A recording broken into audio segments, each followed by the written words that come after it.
Всем доброго времени суток. Сделаем общий расклад. Стучит, гремит, на пороге стоит, в дом пойдет. Что принесет? Расклад общий. За личным раскладом пишите мне в WhatsApp, Viber, Telegram. Номер телефона у меня практически под каждым моим видео. Стучит, гремит, на пороге стоит, в дом войдет. И что принесет? Очень интересно. Стучит у нас император. Император у нас с чем идет? Давайте-ка, что это у нас тут стучит, гремит? Император, паж жезлов. И что еще? Жезлы. Ну, это может быть конкретно мужчина. То есть император это, по сути, как правило, это некий мужчина. В данном случае этот мужчина, который... Два пажика сюда выпало. На самом деле не знает. Вот вроде как император. Это такой стабильный, уверенный в себе человек. Такой вроде как с ресурсами и так далее. То есть это про власть, про имущество, про я хочу, я могу, я умею. Но здесь два пажика говорят о том, что как бы вот... Стучит какой-то мужчинка, возможно, который сам не знает, что он хочет. Надо ему, не надо, стоит, не стоит. Есть какой-то там сексуальный интерес, но вот я что-то пока еще не решила. Вот что-то мне куда-то, мне там это... Да? Гремит колесо фортуны. Ну, колесо фортуны в любом случае это некие изменения, да? Некий поворот судьбы на 180 градусов. Ага. Гремит изменение статуса, я так понимаю. Для кого-то, опять же, так как это расклад общий, это может еще обозначать приезд неких женщин, появление женщин в вашей семье какое-то. Вот. Но если берем начало, что вот есть некий мужчина, то есть, опять же, некая женщина, у которой изменится судьба.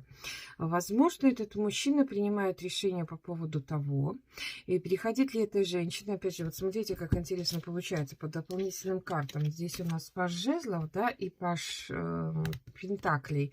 А здесь тоже вышла дама жезлов, дама пентаклей.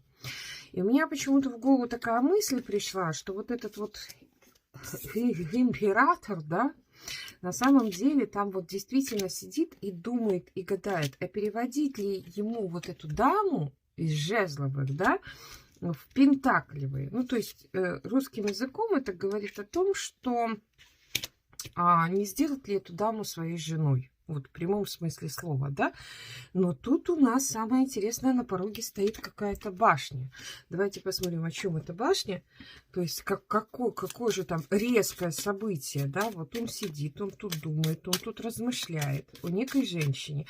Опять же, у кого-то это даже может как любовный треугольник проиграться, да, потому что все-таки дамы две. И либо здесь про смену статуса, либо поменять одну на вторую, да, вот такой тоже может быть хитрый мужичонка у нас затесался в башне. Рыцарь кубков и шестерка пентаклей. Резкое изменение, резкие...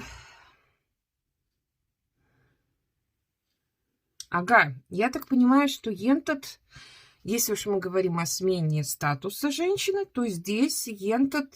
Молодой человек, либо не совсем молодой, тут кто ж его знает, да, у каждого свой на привязи, уж простите меня за каламбур, но все же, как-то резко, неожиданно проявится, причем придет не просто так, а придет, как говорится, с дарами придет, и это будет полной неожиданностью по башне. То есть это будет резко. То есть вот он сидит, он сейчас там сидит. Он может создаваться впечатление, что этот мужчинка, он вообще там, ну я просто тут, да, вот просто так, для фона, да.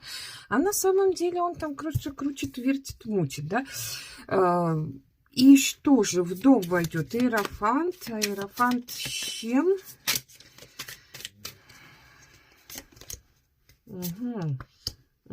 Шанс. То есть, ну, здесь, ребятки, действительно речь может идти о семье, о предложении, действительно, о неком новом начале, именно связанных с семьей. Во всяком случае, в дом войдет некое удовольствие, причем это удовольствие как плата, как дар высших сил. Вот здесь у нас тоже по шестерке пентаклей, это тоже вот некая любовь, да, вот приходит в вашу жизнь и носит с собой дьявола. Вот здесь вот у нас вообще не в 5, не в 10. Что ж это за дьявол такой у нас?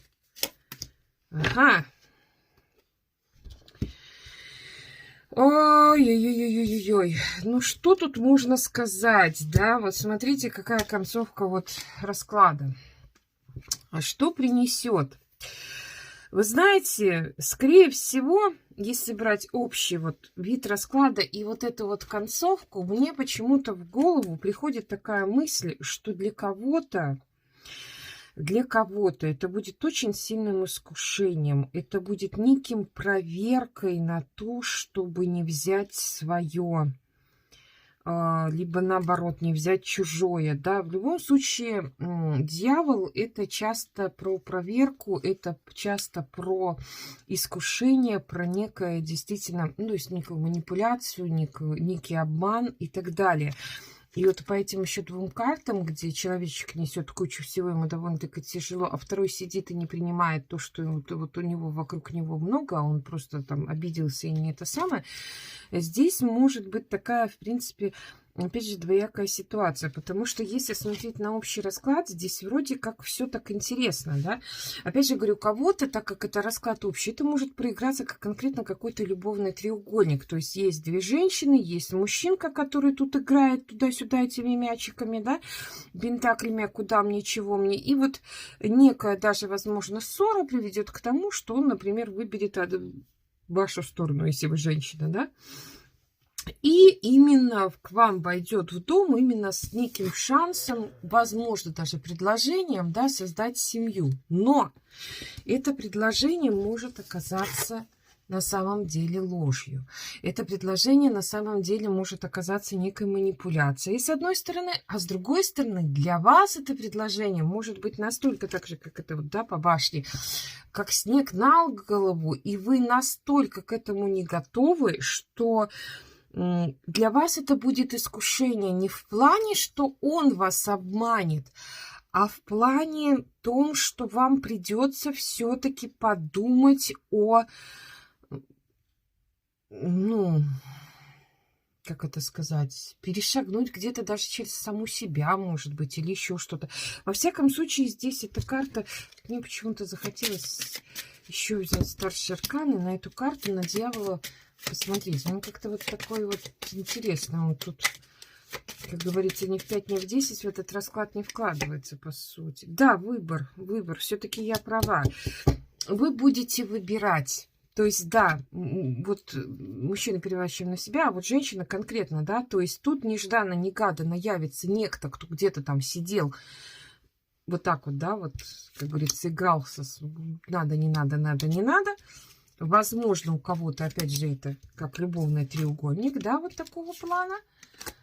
Либо же это у кого-то просто, вот вы сейчас как просто любовница, например, он с вами встречается, да, секс у вас с ним есть, одним словом, а тут вот хочет вас в другой статус перевести. И вот тут резко, жданно-негаданно, даже, возможно, вот, знаете, бывает такое, что ссора произойдет, может быть, у вас там терпение лопнет или еще что-то, и после этой ссоры вот будет такое примирение, да, и то есть, если у вас, например, может так развиться событие, и будет вот это вот примирение, и вот это вот обещание, вот это вот предложение, вот это вот действительно некое новое начало, счастье, наполнилось, вот эти кубки, радость, семья, вот это все. Но это будет именно как некий выбор будет стоять перед вами. И выбор может именно стоять, видите, вот карта дьявола, карта влюбленной, которую дополнительно я достала, они, по сути, они, вот видите, про вот эти вот все-таки, вот тут 2 человечка, да, здесь ангел, здесь демон.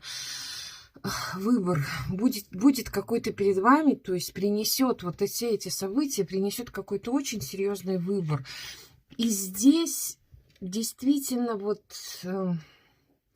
Для кого-то это будет выбор не взять свое. То есть, например, если это будет треугольник, то, возможно, вы очень сильно задумаетесь, а надо вам действительно ли вводить мужа из семьи.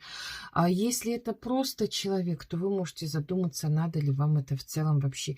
Либо же, например, если человек к вам идет, а вы можете посчитать себя не готовой, можете посчитать этого человека, вот знаете, как вот этот вот, да, сидит, вот он, что не надо, не хочу. Но в любом случае вы будете выбирать. В любом случае это будет именно проверка на какую-то прочность, на какую-то действительно вашу совесть. Здесь вот, ну, больше пока ничего не скажу, да. В любом случае будет явление в человека, будет некое примирение, если у кого-то ссора, и будет действительно некое очень хорошее предложение. Но остерегайтесь. Все-таки конец расклада он про то, что нужно быть аккуратным. И главное сделать правильный выбор. Слушайте свое сердце. Это, наверное, все-таки главный советчик, потому что ум умом, но в делах сердечных, как говорится, не зря они про сердце. Ну, во всяком случае, это мое личное мнение, что где-то, наверное, надо слушать свое сердце. Всех благ. С вами была Ольга Фишер. Любите и будьте любимы.